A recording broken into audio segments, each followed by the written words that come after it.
Uma vez, meu pai me disse para nunca subestimar ninguém, mesmo que pareça ignorante, chato ou teimoso, pois sempre há algo a aprender com qualquer pessoa.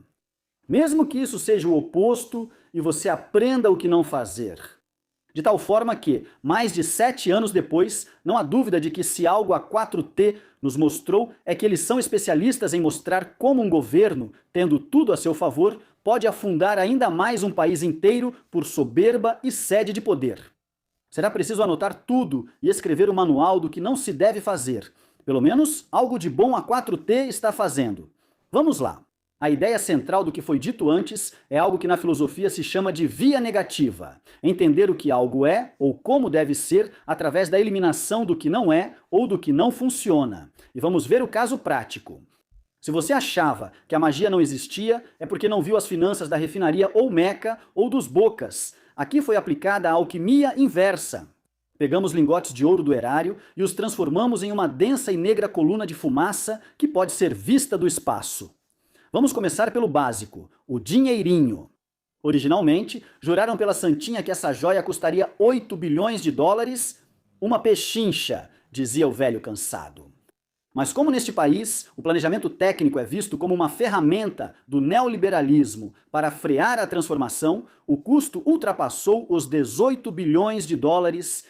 Pagamos mais que o dobro por uma refinaria que gera mais comunicados do que barris de gasolina.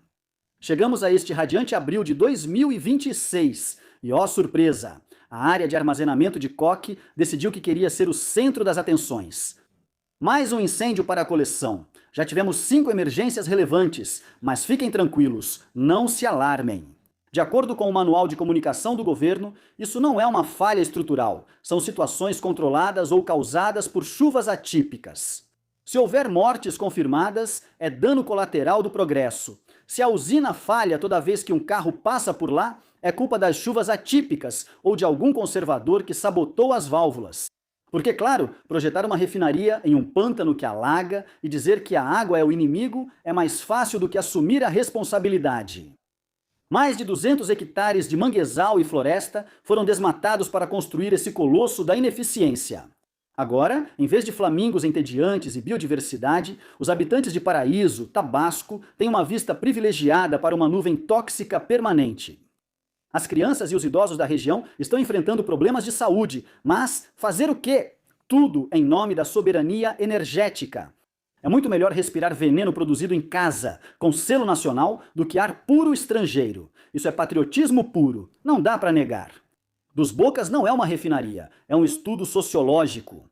É a prova cabal de que se alguém gritar soberania alto o suficiente, pode ignorar as leis da termodinâmica, da economia e da decência básica. Priorizaram a foto, o corte da fita e o poder político em vez da vida dos trabalhadores e da estabilidade energética do país. Paraíso.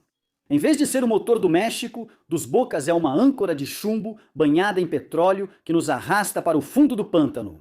Mas não se preocupem, enquanto a refinaria queimar, ao menos teremos luz para ver nossas finanças públicas desmoronando. Aquela ideia que mencionei no começo, de não subestimar ninguém, carrega uma verdade estoica. Ninguém é tão insignificante que não possa nos ensinar algo. Muitas vezes buscamos modelos a seguir, mentores positivos, mas os mentores negativos são igualmente valiosos. É o aprendizado por contraste. Ver alguém agir com teimosia ou arrogância serve como um espelho do que queremos evitar em nós mesmos. Para aprender com alguém que seria fácil ignorar, é preciso antes deixar de ignorá-lo. Uma observação fria e analítica revela por que seus métodos falham. Historicamente, os governos mais destrutivos nem sempre são aqueles com poucos recursos, mas sim os que, tendo legitimidade, maioria e recursos, carecem de autocrítica e bom senso. Se analisarmos a experiência da 4T sob essa ótica, o aprendizado inverso se divide em 3 eixos. O capital político desperdiçado, como uma maioria histórica, pode ser usada para destruir instituições em vez de fortalecê-las. A lição aqui é: o poder sem contrapesos internos tende ao caos. A ideologia acima da técnica, ignorar a realidade técnica para perseguir uma narrativa política. A lição: a vontade não substitui a competência, a polarização como um bumerangue. A fome de poder que se alimenta da divisão nacional acaba fragmentando a capacidade de resposta do próprio Estado. De tal forma que, com os erros fatais da 4T, podemos fazer o manual do que não se deve fazer neste governo. Se algo nos ensinou este período, é que a democracia é frágil diante da retórica. 7 anos depois, a lição ganha um tom cívico. Se não conseguirmos documentar e aprender com a soberba governamental, estamos condenados a repetirla una y otra vez. A 4T, nesse sentido, foi uma verdadeira pós-graduação intensiva nas consequências de ignorar a complexidade de um país em favor da simplificação do poder. A tarefa agora é registrar, porque o pior erro não é cometê-lo, mas sim transformá-lo em sabedoria para o futuro. É assim que isso representa mais uma vitória para o arquivo de coisas que só acontecem no México, porque falta bom senso e sobra fome de poder. O regime da 4T realmente serve para alguma coisa, pelo menos serve de mau exemplo.